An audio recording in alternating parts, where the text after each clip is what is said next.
How long would you have been in Japan during these earlier tours? Oh man, the first tour I went was for 8 weeks. Oh That is a very long time to be in Japan. God. I remember I flew back, I kissed the ground when I got back.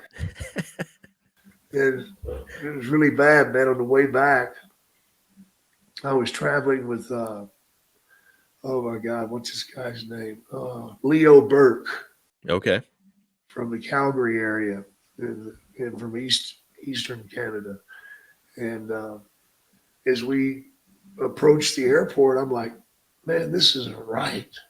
This doesn't look right. Because I'd flown into Seattle before. Mm-hmm. It just didn't look like Seattle. And all of a sudden, he takes the plane back up because we fly right over the tower, man. The tower is like 100 feet below us. Oh man. Holy shit, we almost hit the fucking tower.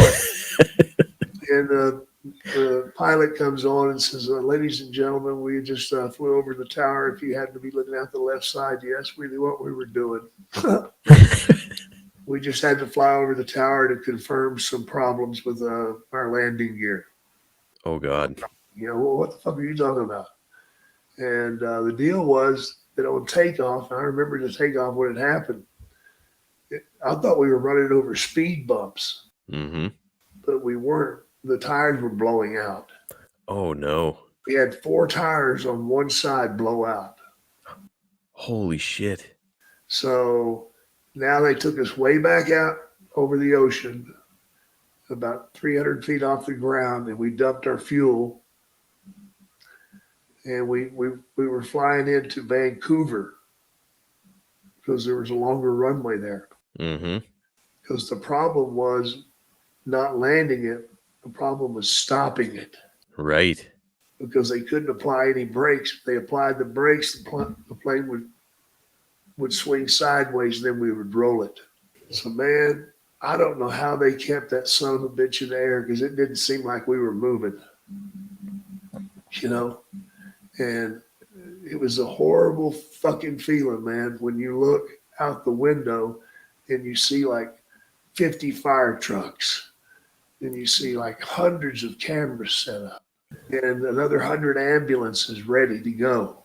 Oh my God. And I'm like, motherfucker. So that's when I attacked the liquor cart.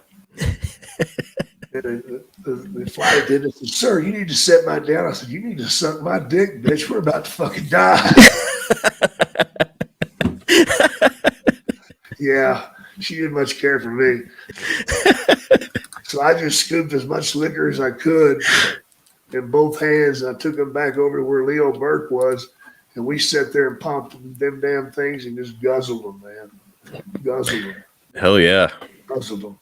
I must have guzzled 10 little bottles.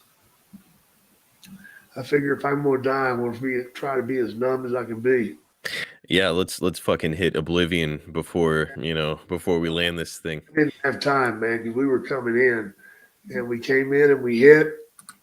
And we just went down the runway.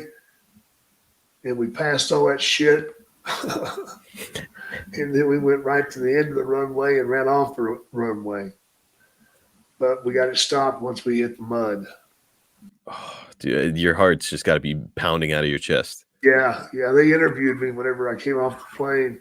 They said, sir, can you tell us your experience on the landing? I said, yeah. I said, it was pretty tough, but it wasn't as tough as wrestling Gene Kiniski for 60 minutes. I'm gonna guess that these interviewers had no idea you were a wrestler either, so they're probably like, no, they did. They knew who Gene Kiniski was, though. Oh, really? Oh, yeah. He's a god up there at the time. And I had just left that territory to go to Japan. And I was their big star there. Okay. I'd been wrestling Kiniski. So for the wrestling fans, they got it. Okay, so they probably did know you then. That's awesome. Getting sick whenever I got off the airplane, man, I puked my guts out. There were a lot of people puking though, so it wasn't a big deal. Got to be a combination of nerves and hammering some of those little bottles. Yeah, I think it was the nerves. The liquor was good. Oh my God, terrifying.